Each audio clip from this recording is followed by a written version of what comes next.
मैं डॉक्टर आनंद प्रदीक्षित आपके इस आनंद डिवाइन चैनल पर आपको गॉड और लाइफ से जुड़े हुई जानकारियां देता हूं। आज मैं आपको ये बताने जा रहा हूं कि शरीर से हम कुछ अंगों को या वासनाओं को निरस्त कर दें। क्या ये संभव है? क्या ये संभव है कि जो आँख बुरा देखती है, जो आँख वासना का कारण बनती है, उस आँख को ही फोड़ दिया जाए? जिन हाथों ने चोरी किया, क्या उन हाथों को ही काट दिया जाए, जैसा कि बाइबल में उल्लेख है, ओशो के एक प्रवचन में बताया गया था। मैंने डायरेक्टली बाइबल नहीं पढ़ी है, लेकिन ओशो ने अपने एक प्रवचन में ये बात बताई थी। मन की शांति के कुछ उपाय उन्होंने बताए थे किसी प्रवचन में, तब बाइबल का उल्लेख किया था। क्या ऐसा उचित होगा? बहुत से देशों में ये कानून भी रहा है कि चोर की सज़ा हाथ काट देना। अच्छा, मेरे दर्शकों, एक बात ज़रा ध्यान से सोचिए, चोरी क्या हाथ ने की है? अश्लील चीज़ें क्या आँख ने देखी हैं? मैं तो रील नहीं देखता। फेसबुक और इंस्टाग्राम पे जो रील होती है, मैं तो नहीं देखता। और शायद उनका जो आर्टिफिशियल इंटेलिजेंस है, एल्गोरिथम है, वो ये बात पहचानता है, तो मुझे अपनी फेसबुक पर रील के सजेशन भी नहीं दिखते, जब मैं देखता ही नहीं। आज से 6 महीने पहले जब मैं देखता था, ये देखने के लिए कि रील में है क्या, मैं भी बनाऊं, मैंने 2-4 बनाई भी, आप लोगों को ज्ञान देने के लिए, उपदेश देने के लिए। फिर नहीं बनाई क्योंकि अपेक्षित परिणाम नहीं मिला। अश्लील रीलों को मिलता है अपेक्षित परिणाम, मिलियंस में व्यूज़ होते हैं। तो ये जो अश्लीलता देखता है, ये कौन देखता है? चोरी करता है वो कौन करता है? ये हमारा मन है। मन को सरकार सज़ा दे नहीं सकती, तो तन को देती है। तो जिन देशों में ये सज़ाएं हैं कि गलत निगाह डाली तो आँख निकाल लो और चोरी की तो हाथ काट लो, गलत जगह पर गए तो पैर काट लो, ऐसी सज़ाएं जिन देशों में हैं, वो बहुत ही इन सज़ाओं को और इन कानूनों को बनाने वाले अज्ञानी हैं। ओशो ने अपने कई वक्तव्यों में ये बात कही है। उन्होंने तो यहाँ तक कहा है कि सूरदास ने अपनी आँखें स्वयं नहीं फोड़ी होंगी, क्योंकि वासनाओं को देखने का काम आँखें नहीं करती। उसी का सिरा पकड़ के, ओशो के उन्हीं प्रवचनों का सिरा पकड़ के मैं आगे बढ़ता हूँ। और मैं बहुत स्पष्ट कहता हूँ कि ज़रूरी नहीं है कि किसी धर्म ग्रंथ में कोई बात लिखी है तो मैं मान ही लूँ।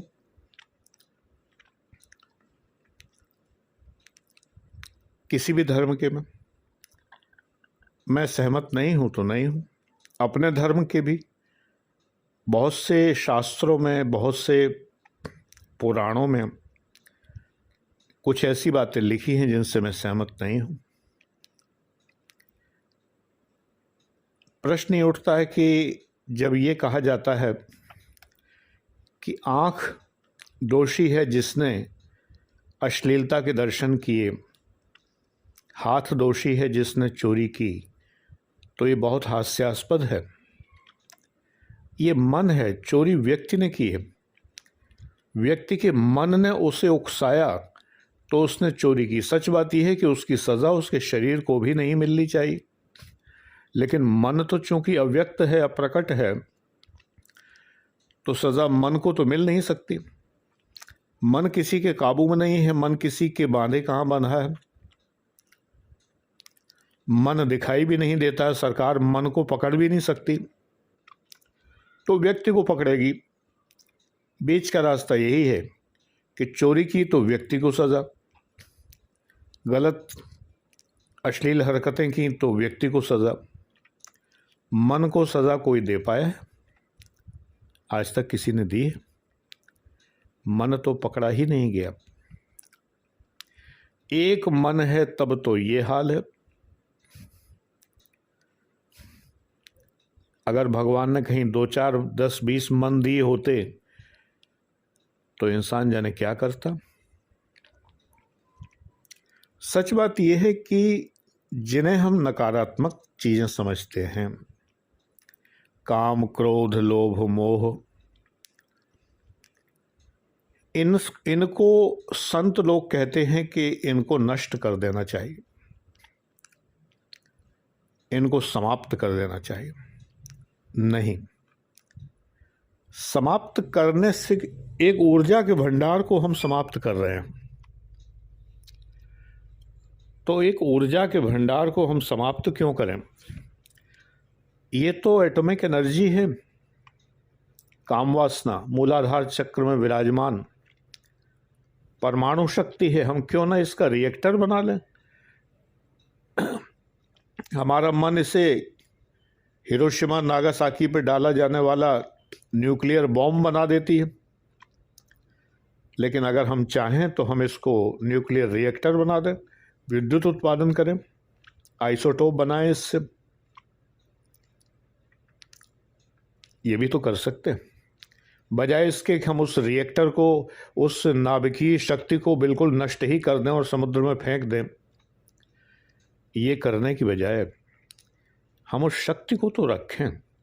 मूलाधार चक्र से जो शक्ति उठती है उसको ऊपर तक ले जाएं, कुंडलिनी जागृत करें। ये जो कुंडली मार के जो बैठी हुई है शक्ति, सोते हुए सर्प की भांति इसको जगाएं, और ये जाग कर जब फन उठाकर ऊपर को खड़ी हो जाए तो ये सीधी सहस्रार तक पहुंचेगी और तभी हमारा कल्याण होगा।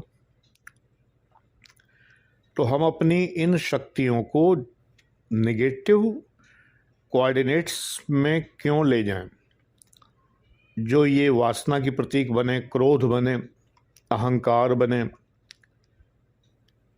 काम बने, लोभ बने, मोह बने। मोह को हम संन्यास में बदलें, काम को हम भक्ति में बदलें। संभवतः इसीलिए हमारे प्राचीन साहित्य में काम वासनात्मक वर्णन मिलते हैं और बहुत मिलते हैं। संभवतः उन रचयिताओं की ऐसी मान्यता रही होगी कि जब हम श्लोकों में काम वासनात्मक शब्दों का, प्रतीकों का प्रयोग करेंगे, तो चूंकि ये भक्ति का सारा जो रचना रच रहे हैं, भक्ति के श्लोक हैं, तो जो पाठक है, जो पढ़ेगा, उसमें काम वासना नहीं जागेगी, और जो अंदर से उसकी ऊर्जा प्रस्फुटित होगी, क्योंकि वो जब पढ़ेगा तो ऊर्जा तो आएगी। जब वो स्तनों का वर्णन पढ़ेगा, स्तनों को चित्रित करने का वर्णन पढ़ेगा, शिव तांडव स्तोत्र में भी वर्णन है, दुर्गा सप्तशती में भी वर्णन है। मैं तमाम श्लोक ऐसे कोट कर सकता हूँ जिसमें एक तरफ तो माँ कहकर वंदना करते हैं, दूसरी तरफ माँ के शरीर का इस तरह से वर्णन है, उनकी कमर का, उनके जंघाओं का, उनके वक्ष का, इस तरह से वर्णन है। मुझे जो लगता है वो ये कि जिससे कि भक्ति में डूबा हुआ साधक इन शब्दों को पढ़कर ऊर्जा तो उत्पन्न करे, लेकिन चूंकि वो भक्ति में डूबा हुआ है, चूंकि ये शब्द माँ के लिए प्रयोग किए जा रहे हैं, तो इनका कामवासनात्मक अर्थ नहीं लगा पाएगा और उसकी वो ऊर्जा, प्रस्फुटित ऊर्जा भक्ति में कन्वर्ट हो जाएगी। मुझे ऐसा लगता है कि संभवतः ये हुआ होगा, क्योंकि कोई साधक ऐसा नहीं कर सकता कि जिस माँ की आराधना कर रहा है उसके विषय में इस तरह के वर्णन पढ़कर वासनात्मक रूप से काम वासना से पीड़ित हो जाए और उत्तेजित हो जाए। ऐसा तो नहीं होगा।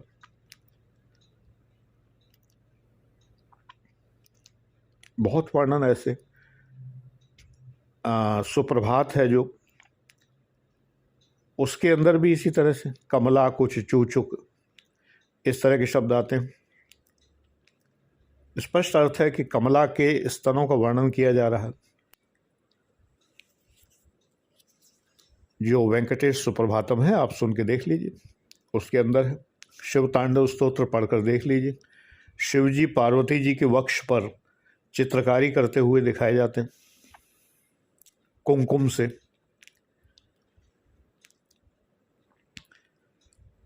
तो मुझे ऐसा लगता है कि ये काम वासना वासना के रूप में उत्पन्न नहीं होगी। इनको पढ़कर जो ऊर्जा उत्पन्न होगी इस वर्णन से, वो ऊर्ध्व रेता होकर ऊपर की ओर उठकर भक्त को एक विशिष्ट समाधि की ओर, समाधि के पहले ध्यान आता है, एक विशिष्ट ध्यान की ओर, मेडिटेशन की ओर अग्रसर करेगी, ऐसा मुझे लगता है। मैं तो जब पढ़ता हूँ तो उन शब्दों को इग्नोर ही कर देता हूँ। शब्द मुंह से निकलते हैं लेकिन मैं उनके भाव में नहीं पढ़ता, वो चित्र अपने मस्तिष्क में सृजित नहीं करता। कोई माता पिता के लिए कल्पना थोड़ी करता है कि उसके पिता उसकी माता के वक्ष पर चित्रकारी कर रहे हैं, ये कल्पना थोड़ी करता है। दुर्गा सप्तशती में भी ऐसे वर्णन पढ़ने में आते हैं जहाँ पर कि माँ के वक्ष का पूरा वर्णन किया जाता है, उनके शरीर का वर्णन किया जाता है। तमाम श्लोक मैं सुबह सुबह बहुत सारे सुनता हूँ, उसमें पीन पयोधर ये शब्द जाने कितने श्लोकों में आता। माधवी मधुकर झा बहुत से श्लोक गाए उन्होंने, बड़े सुंदर गाए।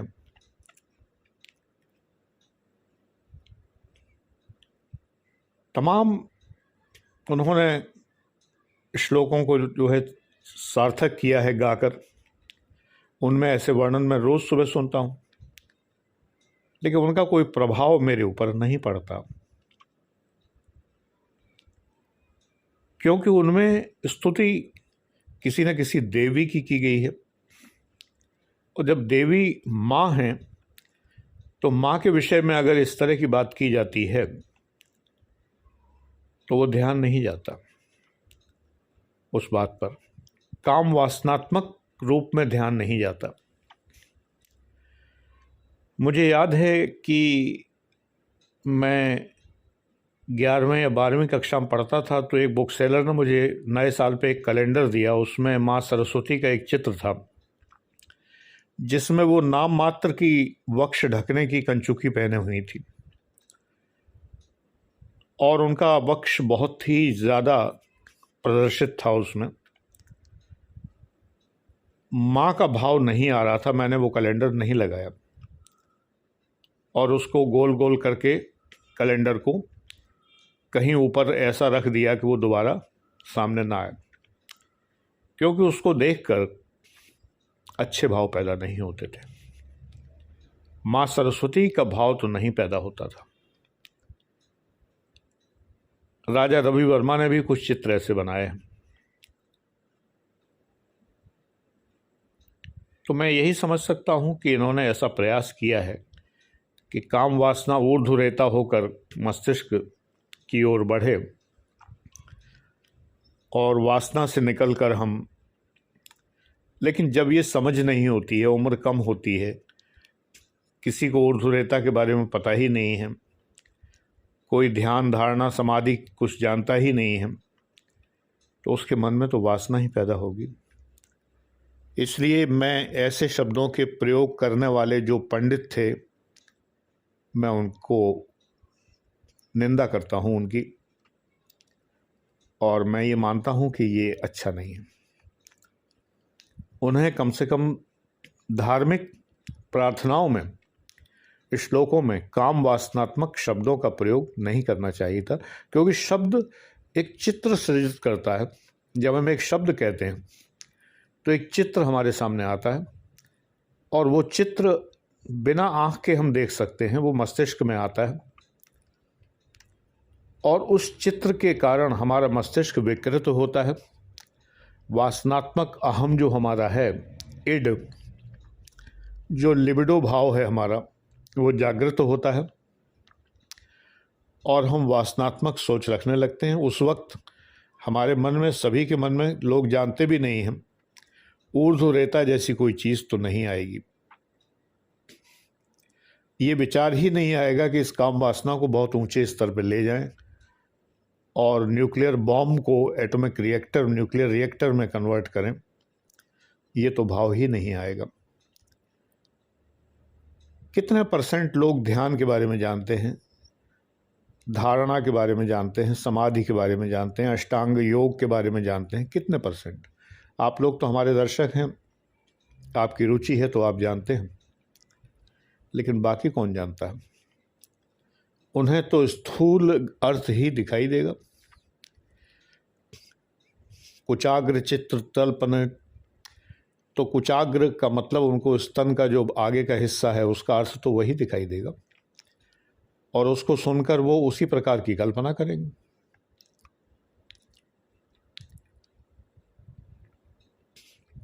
बस यही कहना था।